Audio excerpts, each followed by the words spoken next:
আলহামদুলিল্লাহ, আসরের নামাজের পর থেকে এ পর্যন্ত আমাদের মালিতা খানকা শরীফ হাফিজিয়া মাদ্রাসার সকল ছাত্রবৃন্দরা পবিত্র কোরআন থেকে তেলাওয়াত করলেন এবং হাদিস শরীফ তেলাওয়াত করলেন, নাতে রাসূল, ইসলামী সঙ্গীত ও কিছু গুরুত্বপূর্ণ মাসআলা তারা পরিবেশন করলেন। অল্প কিছুক্ষণ পর মাগরিবের আজান দিবে। তো ইনশাআল্লাহ মাগরিবের নামাজের পর থেকে আমাদের আজকের তালিমের মাহফিল ও দোয়ার মাহফিল আবার ধারাবাহিকভাবে চলবে ইনশাআল্লাহ।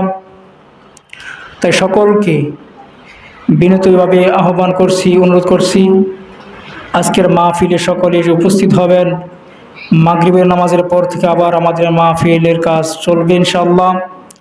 আজকের মাহফিলে যিনি শুভ আগমন করেছেন, অপোয়া মহাদেশের আধ্যাত্মিক মান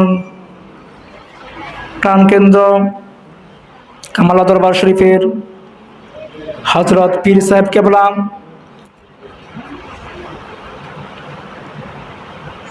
আলহাজ হযরত মাওলানা পীরজাদা শাহ আবু নসর মোহাম্মদ সাইফুর রহমান খন্দকার পীর সাহেব হুজুর আজকের এই মাহফিলে উপস্থিত হয়েছেন। আলহামদুলিল্লাহ, হুজুর অত্যন্ত মূল্যবান নসিহত ও তালিম পেশ করবেন।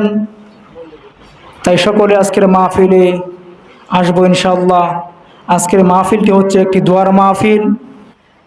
এই মাহফিলে উপস্থিত হয়েছেন ইনি হচ্ছেন আওলাদে ওলি কামালা দরবার শরীফের হযরত পীর সাহেব কেবলার বড় সাহেবজাদা। তো এই মাহফিলে আমরা দোয়া নেওয়ার জন্য উপস্থিত হব।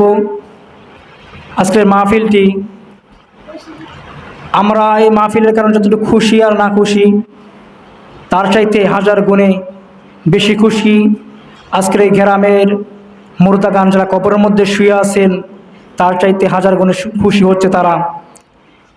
কোনো এলাকার মধ্যে যদি কোরআন ও হাদিসের আলোচনা হয়, ওয়াজ মাহফিল, দোয়ার মাহফিল হয়, তাহলে ওই এলাকার কবরস্থানের আযাব আল্লাহ রাব্বুল আলামিন এই মাহফিলের উসিলায়, কোরআনের উসিলায়, দোয়ার উসিলায় বন্ধ করে দিন, সুবহানাল্লাহ।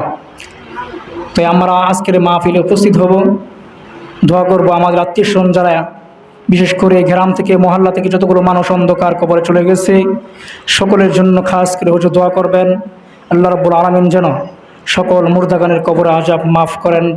আল্লাহুম্মা আমিন।